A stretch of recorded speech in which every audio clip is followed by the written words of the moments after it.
QR code. అసలు ఈ QR కోడ్లో ఏముంటుందో మీకు తెలుసా?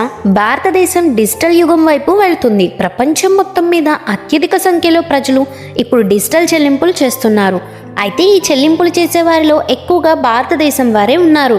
మొదటిసారిగా క్యూఆర్ కోడ్ విధానాన్ని జపాన్లోని 1994 సంవత్సరంలోని మసాహికో హరా అభివృద్ధి చేశారు. అందులో చిన్న చిన్న బ్లాక్ బాక్స్లు ఉంటాయి. వాటిని మాడ్యూల్స్ అంటారు. ఇందులోనే డేటా స్టోర్ అవుతుంది. సాధారణంగా ఇది 2 డైమెన్షన్స్లో ఉంటుంది. రీడబుల్ ఆప్టికల్ లేబుల్లో URL, కాంటాక్ట్ డీటెయిల్స్ ఇలా వివిధ రకాల సమాచారాన్ని పొందుపరచవచ్చు. దాన్ని స్కాన్ చేయడం ద్వారా ఇన్ఫర్మేషన్ తెలుసుకోవచ్చు. సాధారణంగా డబ్బు లావాదేవీలు చేయడానికి వీటిని ఎక్కువగా ఉపయోగిస్తుంటారు. కానీ ప్రపంచ దేశాల్లో ఎక్కువగా డేటాను స్టోర్ చేయడానికి వీటిని ఉపయోగిస్తారు. ఈ క్యూఆర్ కోడ్లోని 3 పెద్ద బాక్సులు ఉంటాయి. ఇవి క్యూఆర్ కోడ్ను పొజిషన్లో ఉంచడానికి హెల్ప్ చేస్తాయి. క్యూఆర్ కోడ్లోని అలైన్మెంట్ ప్యాటర్న్, టైమింగ్ ప్యాటర్న్, అందులోని డేటా ఏంటి, దాన్ని ఎవరు తెలుసుకుంటున్నారో చెక్ చేసుకుంటుంది.